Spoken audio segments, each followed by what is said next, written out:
Welcome friends, M Singh foundation YouTube channel पे आप लोग का स्वागत है।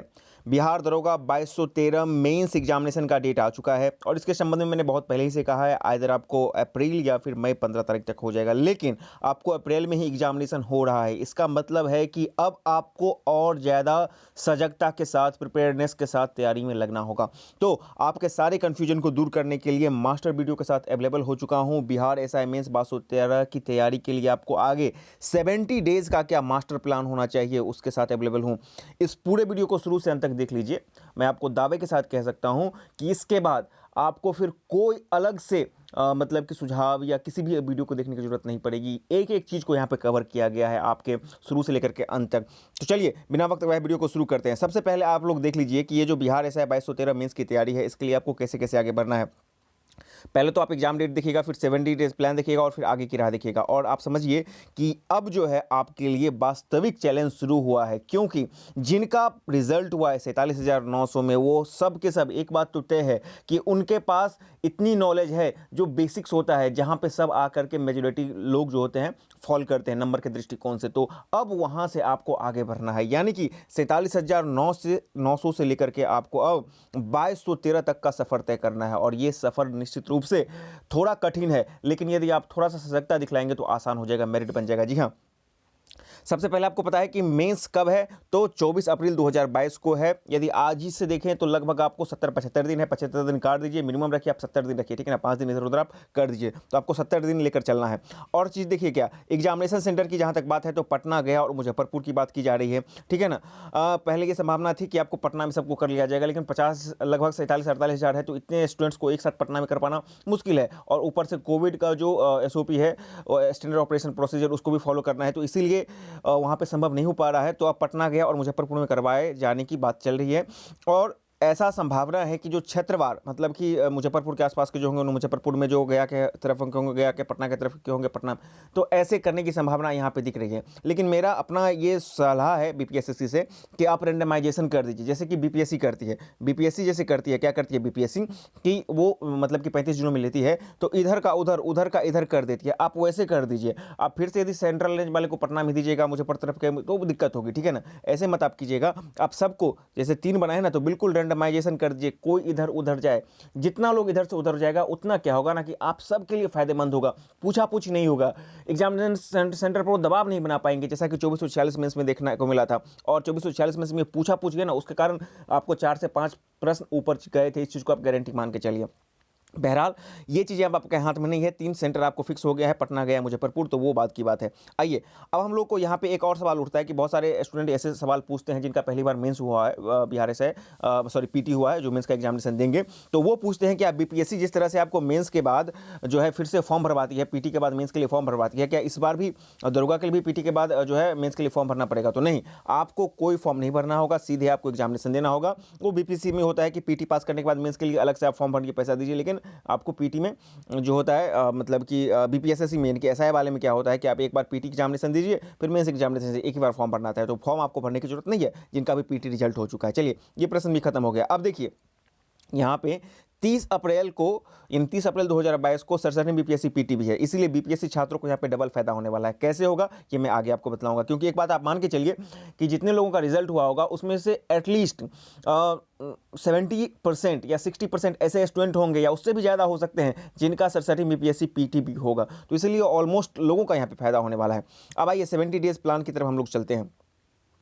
तो सबसे पहले हम लोग सिलेबस जानेंगे, फिर बुक और स्ट्रेटेजी, और फिर आगे आपको प्रैक्टिस सेट्स वगैरह क्या करना है उसको हम लोग देखेंगे। सिलेबस देख लीजिए। आपको पेपर फर्स्ट आपको पता है कि हिंदी क्वालिफाइंग नेचर का होता है, और द्वितीय पेपर क्या होता है आपको, GS होता है, GS2 होता है, ठीक है। तो पेपर 1 को आप देख लीजिए, हिंदी क्वालिफाइंग होता है, वहाँ पे आपको 100 प्रश्न होते हैं, 100 क्वेश्चन होते हैं और 200 मार्क्स के होते हैं। निगेटिव 0.2 मार्क्स होता है, आपको पता है, बहुत बेसिक सी चीज़ है। और यहाँ पे आपको क्वालिफाइंग नेचर का होता है। लेकिन एक चीज़ आप देखिए कि 2446 का जो मेंस हुआ था उसमें 147 छात्र हिंदी में फेल कर गए, मतलब 147 छात्रों को 30% मार्क्स भी नहीं आया हिंदी में, ठीक है ना। और वहीं आप बात कीजिएगा ESI मेंस में, तो वहाँ पर भी आपको 12 छात्र फेल हो गए थे हिंदी में। लेकिन आपको इन चीज़ों से घबराना नहीं है, क्योंकि मैं इतना मान के चलता हूँ कि मैक्सिमम स्टूडेंट बिहार बेस्ड हैं या UP बेस्ड है, जिनका हिंदी बहुत ही स्ट्रांग होता है। तो हिंदी के छात्रों को हिंदी में हरा पाना बहुत मुश्किल है। अब 147 लोग फेल कर गए, वो तो अब एक्सेप्शनल होंगे, पता नहीं कैसे फेल कर गए, ठीक है ना। आपको घबराना नहीं है। एग्जाम से 10 से 15 दिन पहले मैं आपको एक टॉपिक दूंगा, बता दूंगा कि इस टॉपिक को पढ़ना है, आप उसको पढ़ लीजिएगा, निश्चित रूप से आंख बंद करके आप हिंदी पास कर दीजिएगा, ठीक है ना, कोई दिक्कत नहीं होगा। अभी आपको सारा का सारा फोकस कहाँ पर करना है, पेपर 2 यानी कि GS2 पर करना है। तो आइए GS2 को हम लोग देख लेते हैं। यहाँ पर देखिए GS2 की शुरुआत होती है, तो आप इसके यदि आप मेंस के सिलेबस को, एडवर्टाइजमेंट को देखिएगा तो आपको मात्र 6 ही चीज़ का यहाँ पर जिक्र किया गया है। भारतीय इतिहास, भारत का भूगोल, सामान्य विज्ञान, गणित, नागरिक शास्त्र और मानसिक योग्यता यानी कि रीजनिंग, इन्हीं 6 चीज़ों का जिक्र आपको जो है विज्ञापन में किया गया है। लेकिन इन 6 के अलावे भी BPSSC अलग से out of the syllabus question पूछने के लिए माहिर है, और इसी के कारण जो है काफ़ी बार उसकी आलोचना भी होती है। तो उसका भी निदान क्या है वो भी हम देखेंगे। देखिए इसमें भी सेम पैटर्न है, आपको 100 क्वेश्चन होगा, 200 मार्क्स होगा, 0.2 निगेटिव कटेगा, यानी कि 10 प्रश्न आप गलत करते हैं तो 11 प्रश्न के बराबर आपके नाम मार्क्स कट जाएंगे। इसलिए बार बार बोला जाता है कि आपको 100% अटेम्प्ट लेकर आइए। यदि आप 75 प्लस जाते हैं, उतना स्कोर करते हैं पहले अटेम्प्ट में, तो आप 100% करके आइए, आपके लिए हमेशा फायदेमंद ही रहेगा। अब देख लीजिए, इतना तक तो सारे के स्टूडेंट को मतलब कि नंबर आ जाता है, ठीक है ना, ऊपर तक जितना भी आ जाता है, क्योंकि आपको पता है कि सब मतलब कि 47,900 है PT पास करके आए हैं, तो उनके पास इतना नॉलेज होगा ही, और आगे आने वाले दिनों में कर ही लेंगे कि इतना बेसिक्स जो होता है, जहाँ पर मेजोरिटी आके टिकती है 65 नंबर, 60 नंबर, या मतलब क्वेश्चन के लेवल के अनुसार 70 नंबर तक मेजोरिटी जहाँ पर आकर टिकती है, सब वहाँ पर ले आते हैं, ठीक है ना। लेकिन उसके बाद टेंशन शुरू होता है, मेरिट के लिए खेल वहाँ से शुरू होता है। आपको पता है कि BPSSC का आउट ऑफ द सिलेबस का प्रयोग हमेशा जाहिर रहा है, जग जाहिर रहा है। इसमें आप देख लीजिए, अभी आपने देखा कि PT में किस तरह से समाजशास्त्र से प्रश्न पूछे गए थे, लेकिन मेंस की बात कीजिएगा तो अर्थव्यवस्था का कहीं जिक्र नहीं है, लेकिन अर्थव्यवस्था से आपको प्रश्न पूछे गए थे 17 के मेंस में भी, और एक्साइज मेंस में ही पूछे गए थे, और 2446 के भी मेंस में आपको अर्थव्यवस्था से पूछे गए थे। करंट से देख लीजिए, 17 के मेंस में आपको करंट से सवाल नहीं पूछे गए थे, और उस समय क्या हुआ था कि पहली बार था, तो अधिकांश लोगों को पता ही नहीं था कि करंट में मेंस नहीं सिलेबस है, और बहुत सारे लोग छात्र करंट पढ़ के गए थे, लेकिन करंट नहीं पूछा गया था, ठीक है ना। लेकिन एक्साइज मेंस में आपको 2 से 3 प्रश्न पूछे गए थे, और ESI मेंस में तो एकदम गर्दा ही उड़ा दिया, 13 से 14 प्रश्न पूछे गए थे, और काफ़ी कलिष्ठ क्वेश्चन पूछे गए थे, और यही ESI मेंस के जो है रिजल्ट में फर्क डाला था इस बार, जो बहुत सारे लोगों का ESI मेंस नहीं हुआ है, तो उसका रीजन ये भी था, ठीक है ना, एक बार। और दूसरा देख लीजिए, विश्व इतिहास से आपको 17 मेंस में भी था, एक्साइज मेंस में भी था, ESI मेंस में भी था, और 2446 मेंस में था। 1 से 2 प्रश्न रहते हैं वर्ल्ड हिस्ट्री से, ठीक है ना, 1 से 2 प्रश्न इसके वर्ल्ड हिस्ट्री रहते हैं। तो इसके लिए आपको बहुत ज़्यादा मेहनत नहीं करना है, ठीक है ना, क्योंकि ये आपको पता नहीं कि कौन से प्रश्न पूछेंगे। उसके लिए बिल्कुल अपना तैयारी रखिएगा, और वो सेट्स वगैरह बनाइएगा। आप सेट्स भी अपने आप को उस तरह से इम्प्रोवाइज कर रहे हैं, तो वहाँ पर आपको विश्व इतिहास से किसी बड़े राजनीतिक का स्टेटमेंट, या फिर फ्रांस की क्रांति से, या अमेरिका की क्रांति, ऐसा कुछ होता है, तो उस प्रश्न को आप बनाते जाइएगा ना, वही आपके दिमाग में आ जाएगा। उसके लिए आपको एक्स्ट्रा मेहनत नहीं करना है। और बता रहा हूँ कि मेरिट जो होता है, हमेशा आपको मेरिट जो होता है वो इन्हीं टॉपिक्स पे, जो अनएक्सपेक्टेड टॉपिक होता है, जिसको आप 10 क्वेश्चन मान सकते हैं, उसी पर निर्धारित होता है, ठीक है ना। बेसिक्स तो सब कुछ आन लेते हैं, लेकिन इसी 10 प्रश्न पर आपको मेरिट निर्धारित होता है। तो इसके लिए आपको बिल्कुल अपने दिमाग को तैयार रखना है। अब बात करते हैं जो आगामी बदलाव की संभावना क्या बताया जा रहा है। हो सकता है कि आपको बिहार से प्रश्न पूछ दे, बिहार के करंट अफेयर से पूछ दे, या फिर बिहार के इकोनॉमिक सर्वे से पूछ दे, या फिर कुछ और पूछ सकता है, वो आपको नहीं पता है, ठीक है ना। यदि आप बिहार की बात कीजिएगा और करंट की बात कीजिएगा, तो उसके लिए आपको कोई भी एक्स्ट्रा मेहनत नहीं करना है।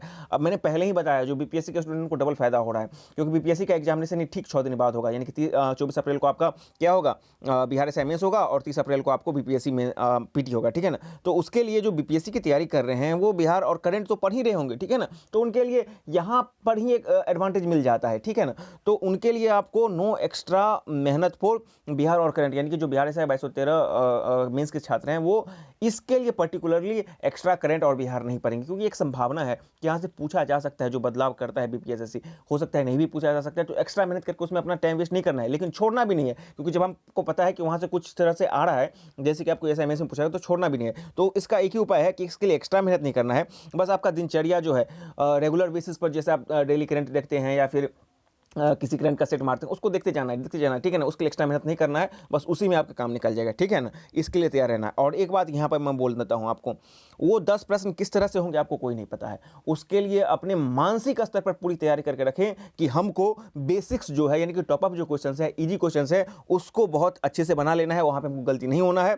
और उसके बाद ये जो 10 से 12 क्वेश्चन होगा, उसको किसी भी तरीका से एकदम अटेम्प्ट लेना है अपने प्रेजेंस ऑफ माइंड के साथ, ठीक है ना। और आपका आराम से बन जाएगा। वहाँ पर यदि आप 10 क्वेश्चन देख के एकदम माथा पकड़ लीजिएगा कि अरे ये तो मतलब कि सिलेबस में था ही नहीं, कहाँ से आ गया, तब आप आउट ऑफ द सिलेबस हो जाएगा, आउट ऑफ द रिजल्ट हो जाएगा, क्योंकि वो डाला ही जाता है इसलिए ताकि आपको मेरिट निर्धारण में महत्वपूर्ण भूमिका निभाए, ठीक है ना। तो वहाँ पे यदि आपका कॉन्फिडेंस लूज हो जाएगा तो आप वैसे भी गलती मार लीजिएगा। यदि कॉन्फिडेंस अच्छा है, और कॉन्फिडेंस अच्छा कब होगा, जब आपके सब जो इजी और जो टॉप अप क्वेश्चन है वो जब सही चले जाएंगे, तो आपके जो हार्ड क्वेश्चन है ना वो भी जब 10 में मारिएगा तो 4-5 क्वेश्चन 6 क्वेश्चन आपको सही हो जाएगा। तो बस इसी तरह से अपना माइंड मेकअप करके रखिएगा, ठीक है ना। ये नहीं रोने लगेगा आंखों मतलब माथा पकड़ के, तो ऐसे में आप मतलब पूरा एग्जाम से बाहर हो जाएगा, ठीक है ना। तो उसको आप हमेशा तैयार रखिएगा। अब आ जाते हैं बुक्स की बात हम लोग कर लेते हैं। यहाँ पे हम लोगों ने बेसिक्स बुक्स की तरफ देखा है पहले, तो बेसिक्स बुक्स में आप देख लीजिए लूसेंट, क्राउन या दृष्टि, ठीक है ना। यहाँ पे इन तीनों को मैं एक ही ऑब्लिक में रखा हूँ क्योंकि इस तीनों को मैं एक ही लेवल का मानता हूँ, लूसेंट, क्राउन या दृष्टि। आप इसमें से कोई 2 बुक जरूर एक बार पढ़ लीजिएगा, ठीक है ना। यदि आप लूसेंट या क्राउन पढ़ते हैं, या लूसेंट या दृष्टि पढ़ते हैं, या दृष्टि या क्राउन पढ़ते हैं, ठीक है ना। दृष्टि का भी जीएस आता है, एक लंबा वाला आता है, अब 2022 का एडिशन भी फरवरी में आ जाएगा, उसको भी देख लीजिए। कम से कम 2 बार इस किताबों को पढ़ लेना है, और यही वो किताब जब आप 2 बार पढ़ रहिएगा तो आपको जो मान लीजिए कि 60, 65 या 70, मान लीजिए 60 एवरेज मान के चलेगा, जो इजी क्वेश्चन पूछेगा या 50, उसको आप मैक्सिमम बना के आइएगा। और ये जब आपका बहुत अच्छे से बना रहेगा, आपका कॉन्फिडेंस लेवल वैसे ही बहुत हाई चला जाएगा, ठीक है ना। तो हार्ड क्वेश्चन सबके लिए हार्ड होगा, तो उसको आप बहुत आसानी से बनाइएगा, ठीक है। ये हो गया। उसके बाद एनसीईआरटी सार संग्रह जो महेश बर्णवाल का था, उसको एक बार देख लीजिएगा, ठीक है ना। और देख लीजिए आपको इतिहास और विज्ञान, ये काफ़ी महत्वपूर्ण हो जाता है, क्योंकि मैथ और जो मतलब कि विज्ञान है, ये दोनों काफ़ी महत्वपूर्ण भूमिका निभाएंगे रीजनिंग मतलब कि मेरिट के लिए। क्यों? क्योंकि आपको पता है कि मैथ और जो विज्ञान के सवाल होते हैं वो आपको कंसेप्चुअल बेस्ड होते हैं, उसको आप जो बनाएगा वो सही होता है। तो इसके लिए थोड़ा सा आप मेहनत कर लीजिएगा। इसके लिए आप यदि चाहें तो घटना चक्र से पढ़ सकते हैं, और घटना चक्र से आपको नहीं पढ़ना है तो किसी और बुक से जो आपको अच्छा लगे, ठीक है ना, उसके लिए इस दोनों टॉपिक को बहुत अच्छे से कर लीजिएगा। एटलीस्ट विज्ञान को तो जरूर कर लीजिएगा, कहीं आप किसी कोचिंग क्लास में ज्वाइन किए हुए हैं, या फिर यूट्यूब से कोई क्लास लिए हुए हैं, या फिर कहीं से, ठीक है ना। मैं आपको यहाँ पे एक बता रहा हूँ, आपका इसका कोई और एडवांटेज है या कोई और विकल्प है तो वो देख लीजिएगा। एक बार इतिहास को और विज्ञान को अच्छे से आप लोग कर लीजिएगा, इतिहास में भी विश्व इतिहास को अच्छे से कर लीजिएगा। रिवीजन कई बार करना है, 2 से 3 बार करना है। अब आ जाते हैं हम लोग मैथ और रीजनिंग की बात कर लेते हैं। तो मैथ के लिए मैंने कहा है कि आर एस अग्रवाल का जो 3 राइटर है उसको पढ़ना है, और नहीं तो शारदा पब्लिकेशन का जो आता है इलाहाबाद से, उसको आप पढ़ सकते हैं मैथ के लिए, ठीक है ना। सारे को एक बार अच्छे से बना देना है, इधर से उधर पूरे बुक को। और रीजनिंग के लिए रेगुलर प्रैक्टिस करता रहना है, और जो टॉपिक आपको लगता है कि कमजोर है, यूट्यूब से सर्च कीजिए या फिर किसी बुक से उसको पढ़ के कर लीजिए, ठीक है ना। ये हो गया। अब आ जाइए, ये तो आपको बुक हो गया, लेकिन मान लीजिए कि कोई छात्र कमज़ोर हैं, मतलब कि आर्थिक स्थिति इतनी अच्छी नहीं है, शहर में नहीं है, गांव में ही है, दूर हैं, जॉब में है, वो कोचिंग नहीं कर सकते, उनके लिए क्या।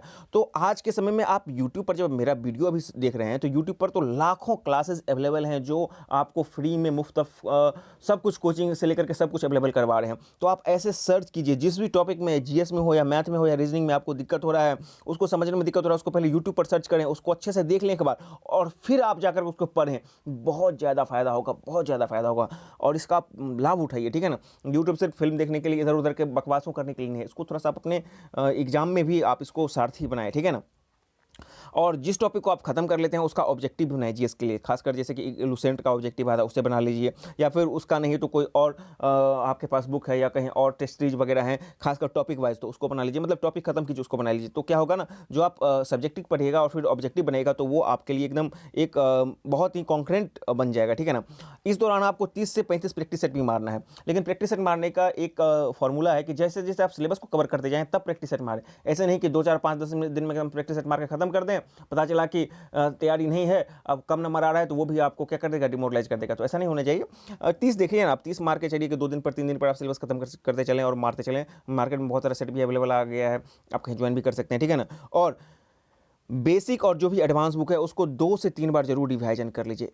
इतना से ज़्यादा आपको कुछ नहीं करना है, ठीक है ना। आपका रिजल्ट फिक्स है। अब आगे की राह में हम देख लेते हैं। निगेटिव सोच कभी नहीं आने देना है आपको। अच्छा, इतना स्टूडेंट है तो कैसे पास करेंगे, मतलब कि 3 बार से नहीं हुआ है, आगे नहीं होगा, तो ये सब सोच आने ही नहीं देना है, ठीक है ना। इस अभी भूल जाना है 70 दिन, ठीक है ना। सिर्फ और सिर्फ अपनी बेसिक तैयारी पर जोड़ देना है। ये भी नहीं सोचना है कि हमको 80 स्कोर करना है, 90 स्कोर करना है, क्योंकि 80-90 स्कोर सबके सब फालतू हो जाते हैं बात। क्यों? क्योंकि सब कुछ डिपेंड करता है क्वेश्चन के लेवल पर, एग्जामिनेशन के दिन पर, ठीक है ना। तो इसको तो अभी सोचना ही नहीं है, ठीक है ना। सिर्फ और सिर्फ हमको देखना है कि हमको सारे टॉपिक्स को अच्छे से कर लेना है। आपका टॉपिक्स अच्छे से कवर रहेगा तो वैसे भी आपको 80 क्या, आपको 85 भी आ सकता है, ठीक है ना। टॉपिक कवर नहीं रहेगा तो कितना भी लाख 80 करते जाएगा तो 65 पे आके टिक जाएगा। तो वो सब कुछ नहीं सोचना है, निगेटिव थॉट्स को आने ही नहीं देना है। अच्छा भोजन लेना है और स्वास्थ्य का ध्यान रखना है, क्योंकि इस दौरान आप यदि बीमार पड़ते हैं तो वो आपको ही नुकसान करेगा, ठीक है ना। और ये जो 70 डेज है ना, इसमें ऑनेस्टी से आप मेहनत कर लीजिए, तो आपके माथे पर जो बेरोजगारी का कलंक है ना, वो निश्चित रूप से धुल जाएगा, कन्फर्म धुल जाएगा। क्यों? क्योंकि आपको 47,900 में से जो बेस्ट होंगे वही आएंगे 2213 में।